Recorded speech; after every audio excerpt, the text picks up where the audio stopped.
Shalom, selamat pagi Bapak Ibu Saudara sekalian. Selamat berjumpa kembali dengan saya Monica Manuela dalam Sapaan dan Renungan Pagi Jumat 24 April 2026. Kita awali perjumpaan kita dengan berdoa bersama. Bapa kami yang ada di surga, dikuduskanlah namamu, datanglah kerajaan-Mu di bumi seperti di surga. Ampunilah kami akan kesalahan kami, dan layakkanlah kami hidup di dalam terang kasih Tuhan. Kami bersyukur masih bangun pada pagi hari ini, karena itu berarti Tuhan masih punya acara dalam kehidupan kami di dunia ini.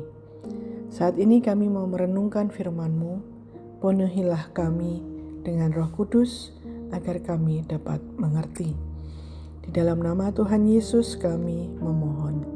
Amin. Renungan kita pagi ini saya ambil dari Ayub 28 ayat 28 yang berbunyi demikian.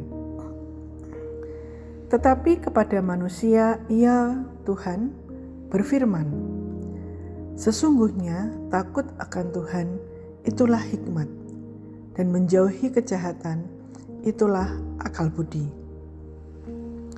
Saya memberi judul renungan pagi ini, habis gelap terbitlah terang. Saya yakin para pendengar tidak asing dengan judul ini. Raden Ajeng Kartini memberi judul bukunya demikian.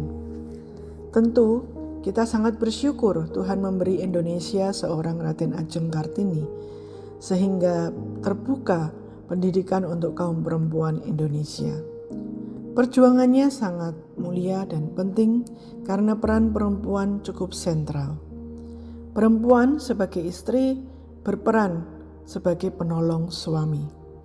Perempuan sebagai ibu berperan mengasihi dan mendidik anak-anak penerus masa depan. Ya, bisa dikatakan perempuan salah satu pemegang kunci keberhasilan suatu bangsa. Walaupun tak lepas dari peran pemegang kunci lainnya, yaitu pria sebagai suaminya atau kepala rumah tangga. Perempuan yang bahagia karena merasa dicintai dan didukung suaminya pasti akan menjalankan perannya dengan lebih optimal. Sebagai disclaimer, ini bukan curhat ya, tapi ini himbauan untuk para suami. Cintailah istrimu, karena itulah juga cara Anda mencintai anak-anak dan bangsa Anda. Tragisnya, Raden Ajeng Kartini meninggal ketika melahirkan anaknya. Dia juga tak berdaya melawan sistem patriarki yang keras di zamannya. Kartini berjuang di tingkat perubahan akal budi dan menggoncang hikmat penguasa masa itu hingga merombak cara pandang mereka dan berujung perubahan perilaku. Kitalah yang menikmati hasilnya. Apakah kita sudah mensyukuri dan menghidupi hal itu? Ayub 28 ayat 28 mencatat, takut akan Tuhan itulah hikmat, menjauhi kejahatan itulah akal budi. Menghormati Tuhan atau takut akan Tuhan berarti juga menghormati ciptaannya, karena keagungan Tuhan hadir di dalam setiap ciptaannya. Sehingga orang berhikmat akan berpikir panjang dan banyak sekali kalau hendak bertindak semena-mena terhadap sesamanya ataupun alam ciptaannya. Orang yang berakal budi akan senang mempelajari kebenaran dan didikan, sekalipun itu merubah egonya atau kesombongannya, sekalipun didikan itu mengganggu kesenangannya. Karena dia tahu dan berpengharapan ada keindahan berharga di balik kebenaran yang diberlakukan dan pemangkasan ego yang dialaminya. Sampai masa hidup saya saat ini, yaitu setengah abad lebih 1 tahun, saya belajar persepsi manusia itu sebatas bacaan dan kenalannya. Yang membuat batasan dirinya ialah dirinya sendiri.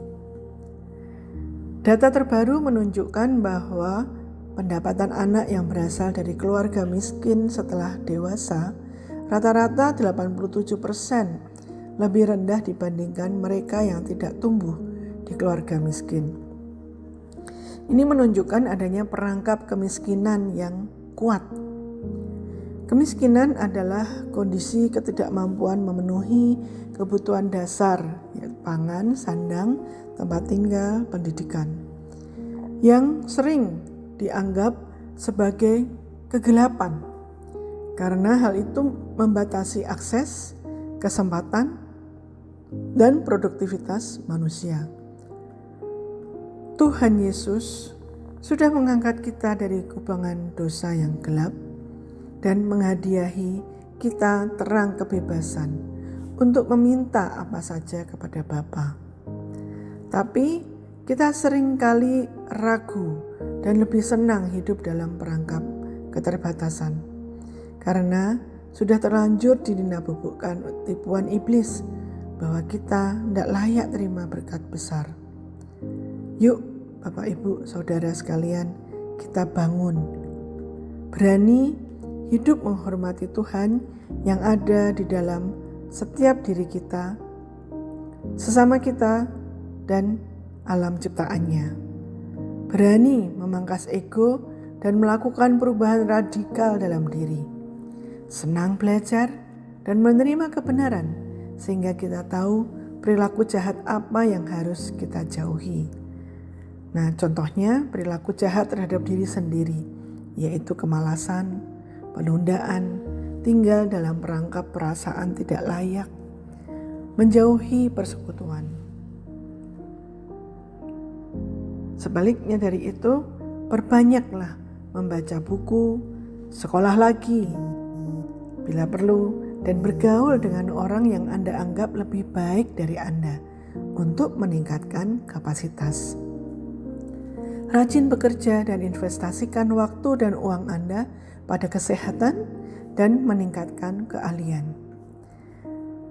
Meskipun angka kemiskinan di Indonesia menurun mencapai 8,57% per September 2024, jurang antara si kaya dan si miskin masih tergolong tinggi, yang berarti pergerakan sosial vertikal naik memerlukan upaya yang signifikan. Kalau bukan Roh Kudus dan masing-masing kita yang menolong diri kita sendiri untuk membuat perubahan signifikan dalam diri kita, lalu siapa lagi? Tuhan Yesus sudah menarik kita dari kegelapan masuk dalam terang-Nya. Marilah kita menghidupinya. Tuhan Yesus memberkati. Kita satu dalam doa. Tuhan Yesus, Engkaulah terang sesungguhnya yang telah terbit, sehingga kami dapat lepas dari gelap dosa kami. Terima kasih Tuhan. Kami memohon Roh Kudus untuk menguatkan kami, menghidupi kebebasan kami, sehingga Engkau dapat membaharui akal budi kami, mengerti akan kebenaran, dan menjauhi yang jahat dari kehidupan kami hari ini. Dalam nama Tuhan Yesus kami memohon. Amin. Semangat pagi. Selamat beraktivitas. Tuhan Yesus memberkati kita sekalian.